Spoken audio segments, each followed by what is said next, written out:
a special program in living color on NBC.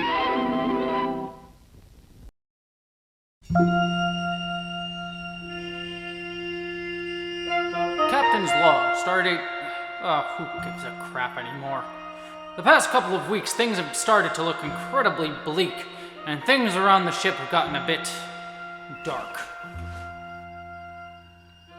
Sorry to interrupt, Captain. Yes, Ensign Buzzkill. That's not my name. Did I give you permission to speak back, Ensign? But you just responded to my...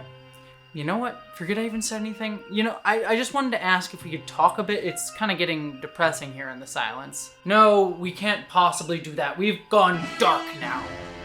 Gone dark? Yes, we've gotten dark on this ship. I mean, didn't you see my cool scar? Yeah, how did you get that? I don't want to say. Don't you think that maybe we've gone a little bit too dark, though? I mean, Racy over there has gone full fascist. No, I do not know what you are talking about, though, by the way, Captain, I did come up with a way to make tribbles have only brown fur, because that is clearly the most genetically superior tribble fur color. Yeah, that's straight up eugenics, that's what that is. Yeah, Racy, maybe tone down the genetically superior talk. You two ruin all the fun. All right, I guess I'll go back to just using the tribble for viral research. I don't think that that's much better. Calm down, Ensign. You have to meet in the middle and compromise. I don't think meeting in the middle with a fascist is a great place to stop. On to a different point. You know, Captain, I can fix that scar on your face. No, it makes me look cool and badass. Oh, come on. I really want to try out my new... totally not a medieval medical device I use for funsies. Okay, well, I look cool and dark now, too. What are you talking about, Ensign? I got this cool star tattoo. That's dark.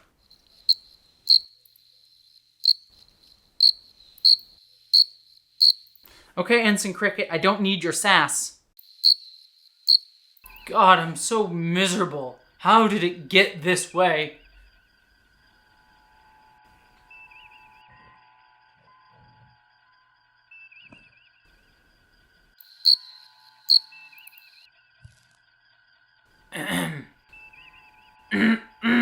What? Why is everyone looking at me? Usually this is the moment where you get all preachy. I don't always have something to say. You're telling me you don't have a long lecture on this prepared? No. Fine, Ensign Cricket. Yes, I have something to say. I knew it! Subtle and Racy, these are always long. Oh, I know. It's why I replicated some popcorn. Would you like some?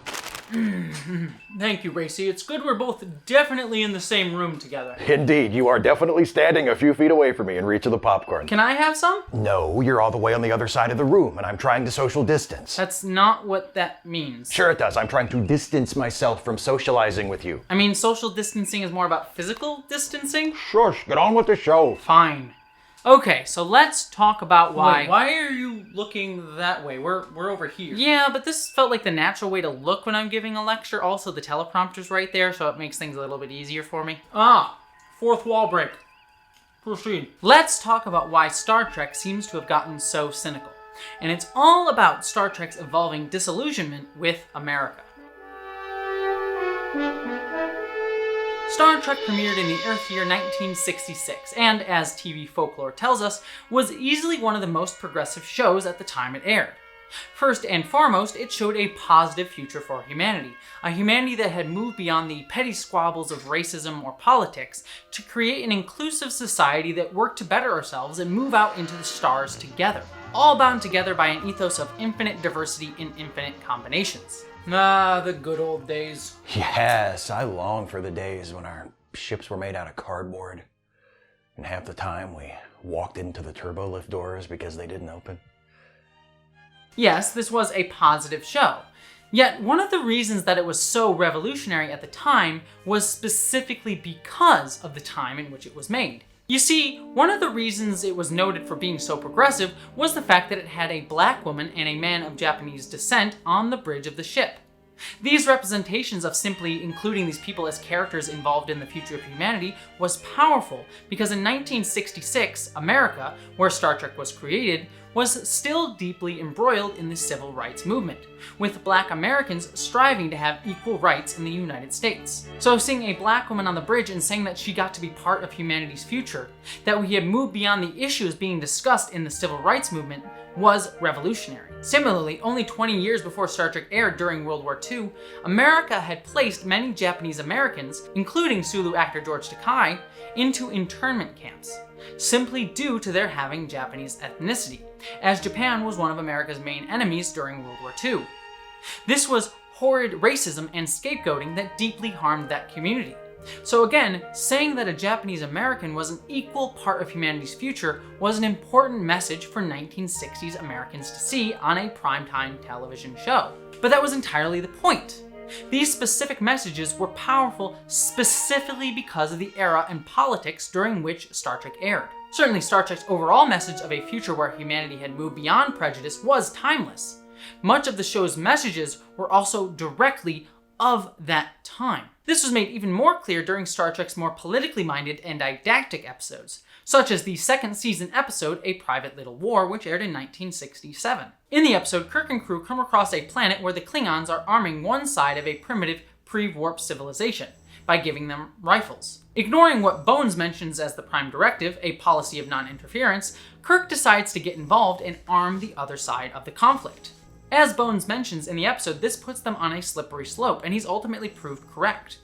A woman is killed due to the continued conflict escalation and interference by both the Federation and Klingons, and Kirk is left directly responsible for continuing an endless war. Now, this episode was far from perfect, with many issues inherent in how the story unfolded, but most importantly for our discussion, this episode was intended as a direct allegory for the Vietnam War, an incredibly politicized and divisive topic within the United States at the time the episode aired, with many Americans seeing the continued escalation of conflict between two factions in a proxy war between the US and Soviet Union as dangerous and harmful to both Americans and the Vietnamese people themselves.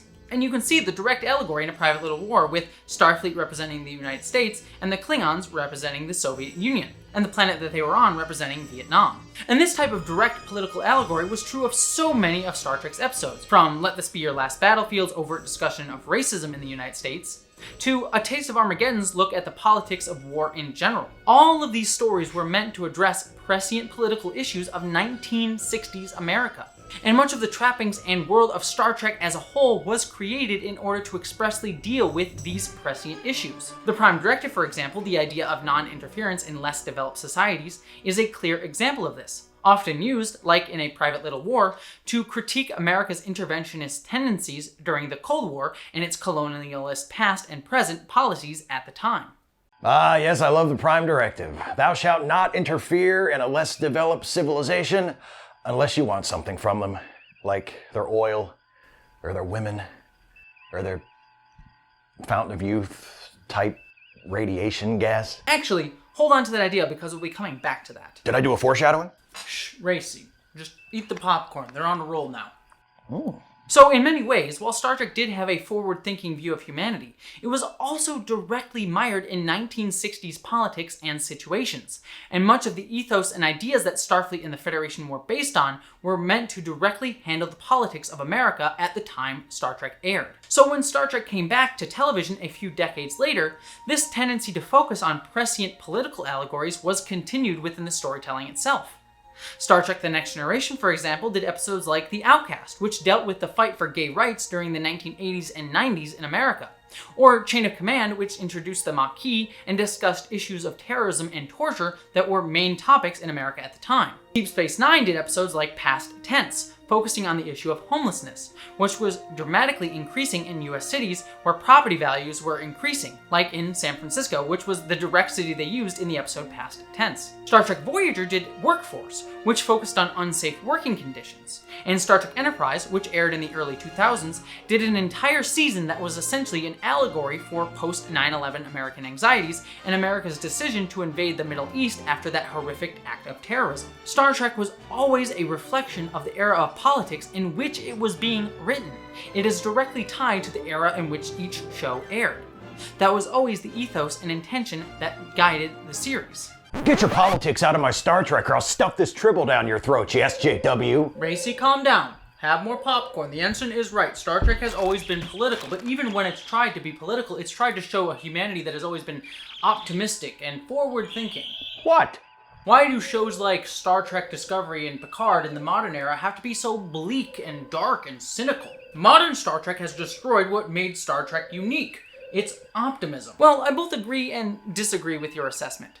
But to get to that point, I need to point out what Discovery and Picard were trying to do and why the writers of both shows felt they needed to do it. As I said, Star Trek has always been built out of the politics of the era in which it aired, which made it actually have teeth when it was coming to say something about society. But unlike other long-running franchises like comic books or James Bond that have gotten rebooted numerous times over the decades, Star Trek's story has, for the most part, stayed within a singular continuity. And as a result, while that brings forward many storytelling opportunities, it also brought forward a lot of baggage because of the mired politics of which they were written. What do I mean by this? Well, take the idea of the Prime Directive. As I talked about before, the concept of the Prime Directive was created during the original series, and it was used to address the politics of America of the 1960s and, most directly, the Cold War. The Star Captain's most solemn oath is that he will give his life, even his entire crew, rather than violate the Prime Directive. Yet, despite being an idea of its time, the Prime Directive, because it was part of the same continuity, still was a thing even as Star Trek evolved and grew with politics over time. So, with the Directive being a staple of Star Trek from the original series, other Trek shows still had to continue to adhere to it. So you see it crop up in future series like in The Next Generation, in episodes like Symbiosis, where Captain Picard decides not to interfere with a society that he knows is being exploited by another society because of the Prime Directive. The Prime Directive is not just a set of rules. It is a philosophy, and a very correct one. History has proved again and again that whenever mankind interferes with a less developed civilization, no matter how well-intentioned that interference may be, the results are invariably disastrous. Now, it is arguable if Picard is right or not in that situation to not expose the exploitation, but most today would agree that he was wrong in that episode. But the writers of The Next Generation felt a need to justify it because it was something that was part of Trek before. It was a relic of old politics of the 1960s, influencing storylines of a show in the 1980s, made in an era that had moved beyond the need for those expressed discussions that were needed in the 60s. Yet, these elements like the Prime Directive kept getting dragged even more forward in Trek history as the writing of the show continued to evolve in later politics of America. To the point where we see the Prime Directive crop up in episodes like Star Trek Enterprise's Dear Doctor. In that episode, in order to justify the Directive's existence as part of Trek lore, Star Trek Enterprise's writers essentially had to make Captain Archer indirectly responsible for the genocide of an entire species. And what I've decided goes against all my principles. But until somebody tells me that they've drafted that directive, I'm going to have to remind myself every day that we didn't come out here to play God. Because you see, between the 1960s and early 2000s, our understanding of ethics has grown and changed. Yet Enterprise felt it had to instead have its characters do unethical choices because it had to justify the politics of previous eras of Trek. Politics that came from a different era of real-world American politics. To even further complicate things, there were times where modern politics of the era, not just politics of the past, actually influenced Star Trek shows and made it get things wrong. For example, as I stated before, the Xindi arc in Star Trek Enterprise's Season 3 was very much a metaphor for post-9/11 American anxieties, and rightly tries to show empathy for and show the diversity of the Xindi who attacked Earth. A direct parallel to something many Americans didn't do for many of those living in the Middle East, simply because they looked like those who harmed us on that horrible day. But Enterprise also got caught up in American militaristic jingoism of the early 2000s. In one episode, Archer straight up tortures and threatens to murder a man, and the show, Star Trek Enterprise, never sufficiently critiques Archer for that choice. It's the same sort of thing that shows like 24 were doing at the same time, inaccurately showing that torture was effective, and even worse, justifiable, because that was the politics of America at that point in time, which used arguments that torture was okay in order to make America more secure. So all this finally brings us to modern Star Trek with Star Trek Discovery and Picard. What do you do when you have a 5-decade-old franchise that's built on politics that haven't always aged well? Oh, God, a lens flare. I can't see. And I've dropped my popcorn on the captain, who's only inches from me. Yes, Ricey. Thanks for that. Ah, God, my eyes, motherfucker!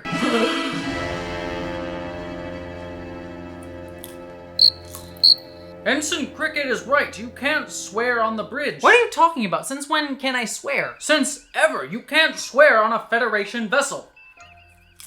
What about this? That's one jackass we're going to see skinned. Or this? Oh, shit. Or this? Double dumbass on you, and so forth. Or this? That is enough, damn it! Those don't count. Those were good Star Trek. I hate all this current stuff. Lens flares, swearing, increased ethical oversight. Okay, besides the ethical stuff, things like lens flares and swearing are up to personal preference. If you like or don't like those things in Star Trek, that's cool, that's up to you. I'm not here to judge if you like or dislike modern Trek. Just to be clear, I'm not saying it's wrong to like or dislike modern Trek. But I am here to tell you why modern Trek seems to have overall gotten more cynical. Things like the lens flares and swearing are basically separate issues. Star Trek Discovery and Picard have decided to take the franchise as a whole and deconstruct it, to directly tackle some of the issues inherent in the politics of past eras of Star Trek. Deconstruction storytelling is a type of storytelling where it takes a trope or idea inherent in a story's concept and asks, what if we played it straight? Played it with real or more updated consequences than the previous stories in that franchise have done. We saw this in things like the comic book Watchmen, which deconstructed the superhero genre and showed what the world actually might be like if superheroes actually existed in our current political landscape at the time in which it was written. And that's what modern Star Trek is attempting to do. Take Star Trek Discovery Season 1, for example. That season gave us the character of Michael Burnham, someone who lived and breathed the Federation's ideals of diversity and believing in the best of humanity. Yet, in that show's first episode, she fails to live up to that ideal. She betrays her captain, and in so doing betrays Starfleet's principles and the idea that Star Trek's future humanity is perfect. It's taking that trope of the perfect humanity of Star Trek and deconstructing it because no one is perfect. Even though shows like Star Trek The Next Generation tried to show that. As a result, in the story, everyone in Starfleet looks down on Michael Burnham, and she spends the whole season attempting to earn redemption for her mistakes, and eventually, she does. She, in the end, manages to uphold Starfleet's values, even when Starfleet itself refused to. Star Trek Picard Season 1 did something similar, showing a Federation who believes so much in its own utopia that it easily missed its own prejudices and the plight of those in need, by having the synthetic ban. Critiquing earlier times in Star Trek, where we saw that Starfleet and the Federation had prejudice against synthetic life forms, but was never actually properly addressed within the actual canon of Star Trek. Both of these ideas in Discovery and Picard are deconstructions of core themes of Star Trek, the idea that humanity of the future is perfect. Because these shows are showing what happens when humanity, which probably will never be completely without flaws, doesn't live up to those ideals that Star Trek holds so dear. As I've showed earlier, Star Trek hasn't always gotten things right, or been updated perfectly. It's gotten things wrong because of the politics of the era in which Star Trek was written. A year ago, I stood alone. I believed that our survival was more important than our principles. I was wrong. Do we need a mutiny today? To prove who we are.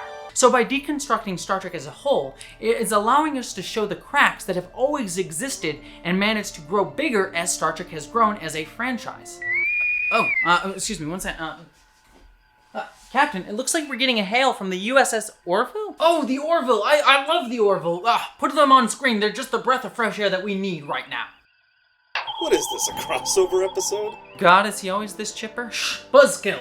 It's good to see you, Captain. Same to you, Captain. Thank you, Captain. You're welcome, Captain. Anytime, Captain. Oh my God, stop captaining each other. Sounds dirty when you put it that way. Ensign, it is not good for you to question the authority of men, and I use men in a gendered way, who are your superiors. God, everything on your ship looks so bright and beautiful and happy. Yeah, no, we're doing great over here.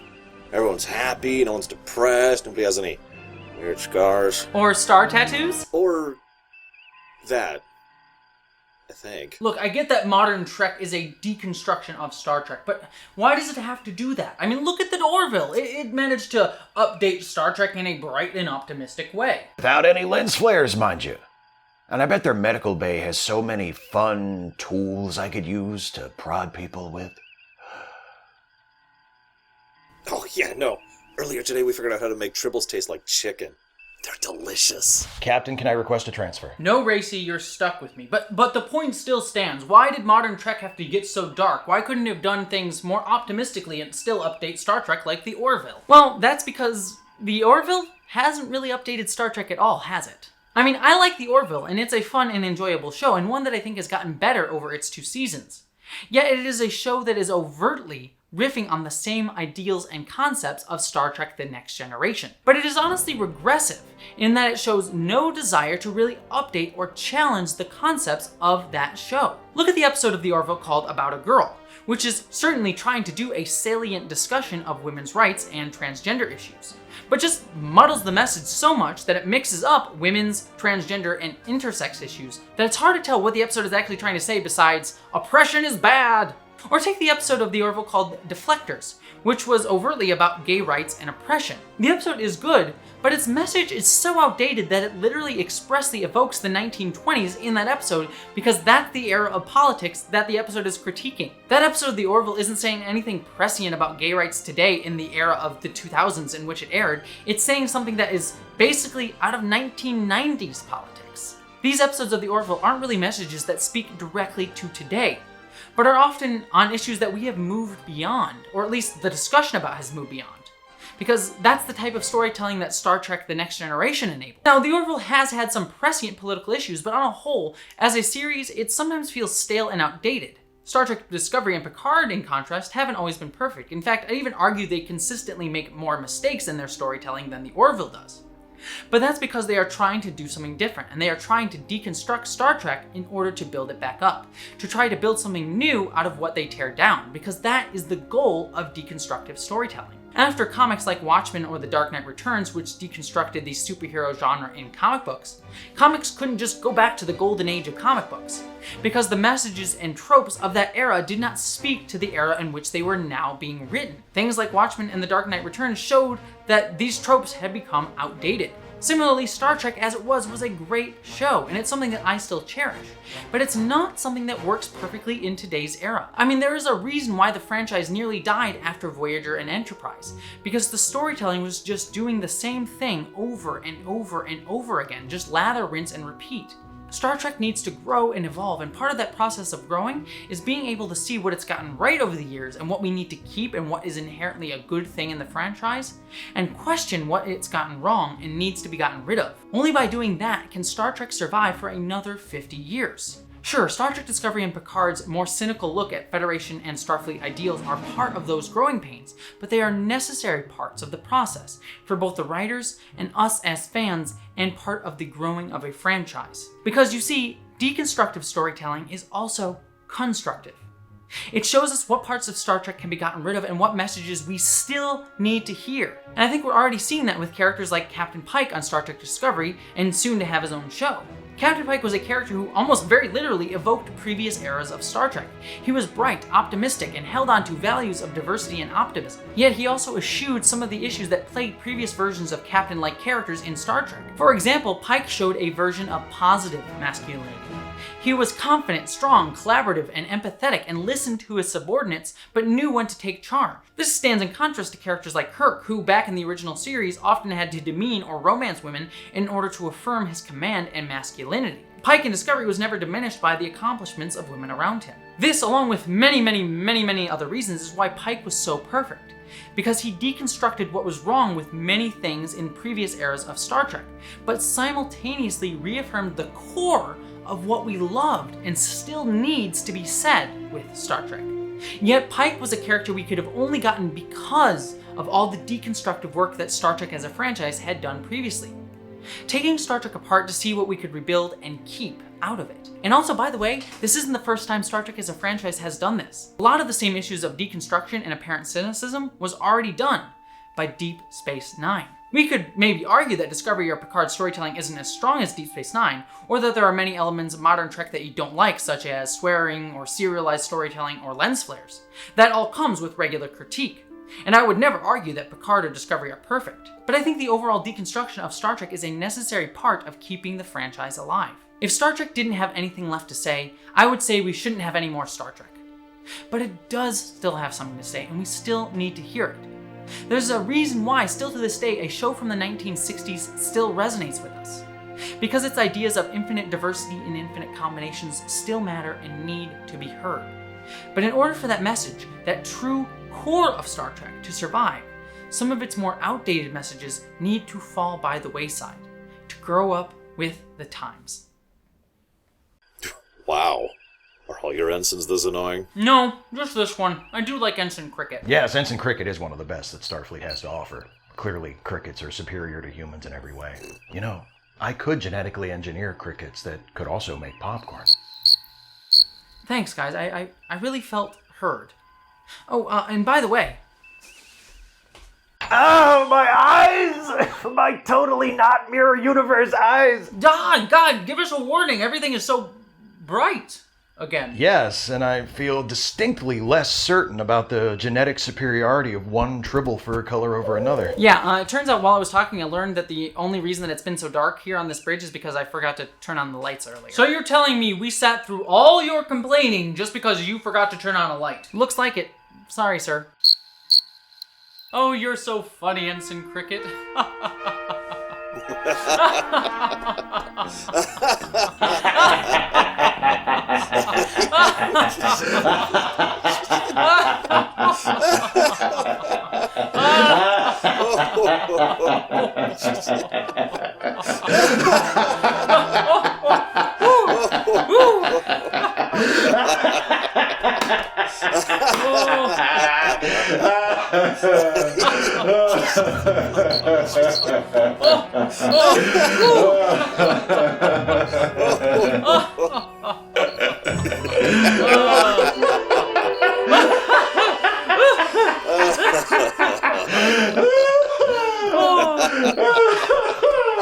I don't even know why I even try anymore.